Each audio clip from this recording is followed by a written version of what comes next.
Hi, I'm Anne from Game Like a Mother. Today I'm going to provide a rules overview and review of Pete the Cat, the Wheels on the Bus game. It's ages 3 and up, 2 to 4 players, and it takes 10 to 15 minutes. Let me show you how to play.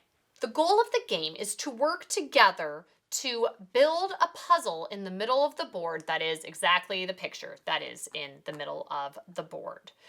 You get puzzle pieces by having your characters land on music note spots where they get to flip over a card and sing a verse of the Wheels on the Bus. To start, for game setup, everyone who's playing picks one character and they each need to start on a corner home spot. Then the youngest player goes first. They spin the spinner, and we'll say Pete gets to go first. Then they can choose to move, they rolled a 2, that many spots in either direction. And children are encouraged to count as they move, so they would go 1, 2, it didn't matter here, there was both music notes. They would flip over the card, and then they could sing the wipers on the bus go swish, swish, swish, swish, swish, swish, swish, swish, swish, sing through all the way through. There are adorable motions recommended in the rules for each of the different cards and verses you can do, which I highly recommend. They're super fun, and little kids love motions, and they add a bit to the game. So once you've done that, you select a puzzle piece, and then you place it on the board. Then it's the next player's turn. You go clockwise, and they spin. We'll go ahead and have them spin, and good. We'll have them go 1. They can choose either direction, and they can choose to go here to a music note, or there are a few different action spots around the board, and they have a little, they have a one-word indicator of what you're supposed to do on each of those spots. Here it's a lunch spot. You can pretend to eat your lunch. There's Pete the Cat spot where you jump. You can pretend to take a nap, pretend to read a book, pretend to play some air guitar, pretend to play music, or stomp at the bus stop. And if you end up back at one of the home spots, you're supposed to wave. And so you just do that. You keep on going. Each player goes, sing a verse. This one is the kitties on the bus go meow, meow, meow. Get another puzzle piece, put it on the corresponding spot on the board. And then sometimes you can land on a spot and you'll get a stop sign, and you just have to return one bus piece if that happens.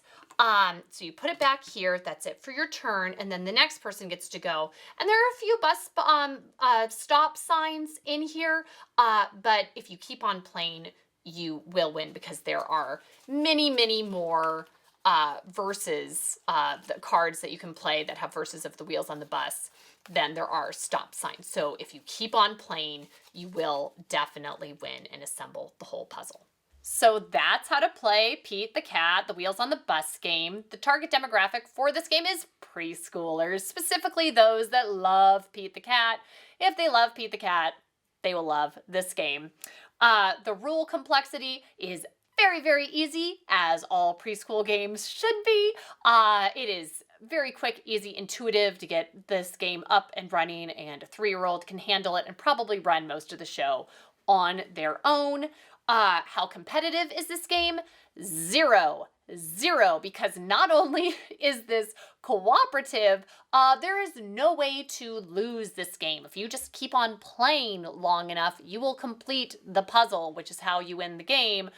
There are a number of stop signs that make you put a piece back, but not enough of them, and eventually you will complete the bus, and you will win, which is okay when playing with 3-year-olds. The replay value is very high for a short period of time. This is not a game that your 8 and 9-year-old are going to say, oh, I want to play Pete the Cat. But while you have a preschooler, which I do, I have a 3-year-old, and she has been playing this game so much. She loves the song, The Wheel on the Bus, and every time she plays this game, it is a happy, fun, exciting time. And this game, although there is no way to lose, and you can say, oh, is it a game or is it just more of an experience? It is teaching some of the fundamentals for board games, which is, it is nice to introduce a 3-year-old to in a way that will make them happy. Just using a spinner correctly takes a little bit of practice. My 3-year-old has gotten very good pretty quickly, but it's taken some practice. She didn't have it down at the beginning. Just being able to count the number of spaces you're supposed to move and follow directions like, okay, when I land on this spot, I draw a card, or when I land on this spot, I do this action, is important for other games down the line. And how to do a puzzle. That's just a really cute, fun feature and is pretty unique to this game, and I like it a lot. If you like this game and are looking for similar games, there are a whole bunch of other Pete the Cat games out there that are very similar. They're more of an experience than a game, but you know, your child's going to end up happy and have a good time at the end, and you won't have to deal with 3-year-old tears for losing at a game.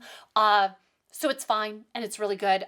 We've played Pete the Cat and the Missing Cupcake game, and it's cute, it's fun. I prefer this one to that one, but if your child likes cupcakes, go get the cupcake game. They also have Groovy Buttons, and I think there's a couple others we haven't tried yet, but all seem like they are of the same ilk.